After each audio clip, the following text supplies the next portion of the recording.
Yo, what's up, guys?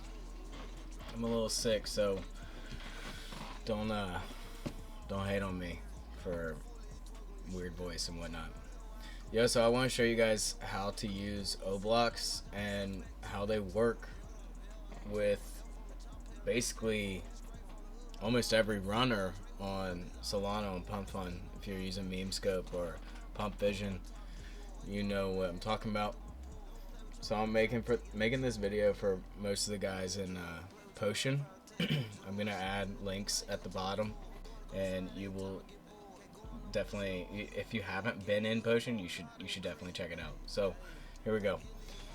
When I'm seeing a runner, like usually it'll start out where I'll see something bond, and then it immediately shoots up to like a milli. And once that $1,000,000 mark cap, I'm like, okay, what's going on? I gotta check out. So we'll go check it out. And this guy, Lexicon, I mean, I believe it's just some, yeah, it's an AI assistant, basically. What I did to get to where I'm at, let's make it a clean chart.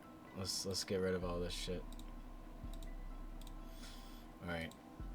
So what I did was I went on the 15-second, and what I'm looking for is an Oblock. This is an Oblock video. I'm explaining Oblocks and how to get into these runners, not necessarily early, but you don't miss it, all right? So the way that I do this is I'm looking for candles that are red sandwiched between green candles, all right? And as you can see, we've got that right here.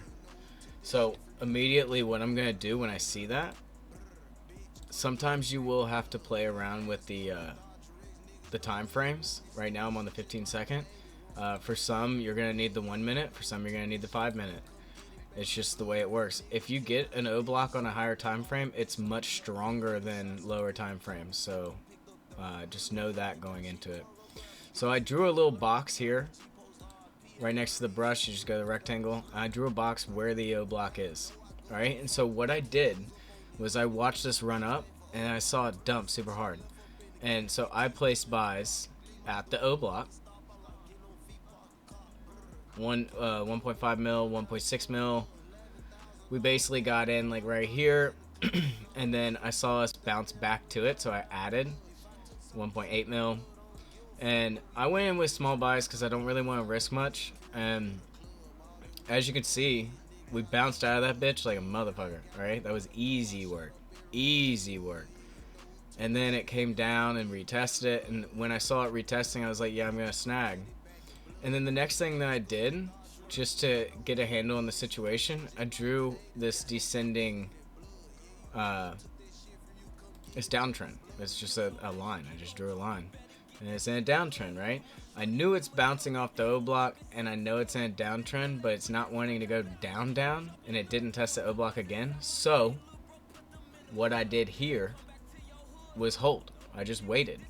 And once we broke out of this, I knew for a fact, like once it did this here, once it like tested here and then bounced back and then ripped up, I knew for a fact that it was a confirmed breakout, and I waited for it to get to my fibs. So I drew a fib down to the area of the O-block, and I saw that it was touching fibs, so I sold here. Now granted, I definitely papered, right?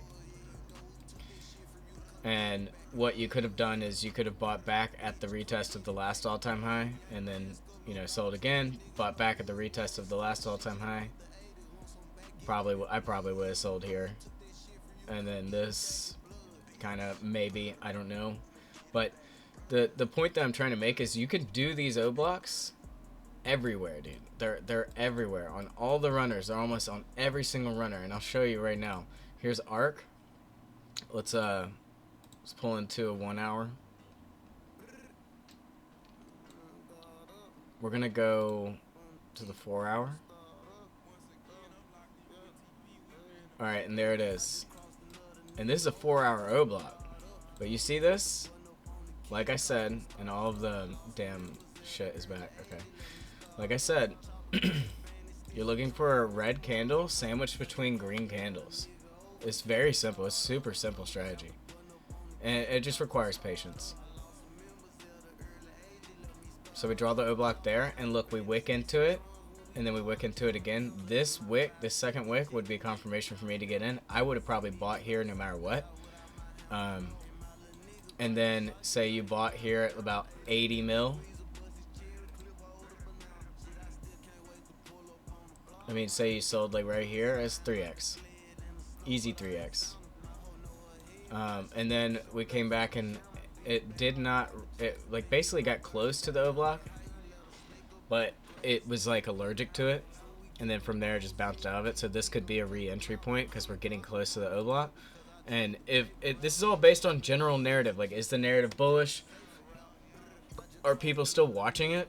Is this like a big coin? Does it have a future? Excuse me. So those are all the things that you gotta take into account. You can't just draw an O-block on a 5K shitcoin and expect to make money. You need to wait for something that is huge. Like this O-block only presented itself at 80 mil. Yes, you're not early, but you're catching these runners, and you could size in here with like 20 soul, catch a nice little 3x. Now you got 60 soul. So these are the things that I'm watching and I'm looking at, and I hope you guys appreciate the video. If you're not in Potion, you should check it out. We're learning a lot there. We're making huge strides in the market, and we're just trying to help everybody win in meme coins for real. So yeah, this is my first video. Appreciate you guys for watching, and I'll catch you later.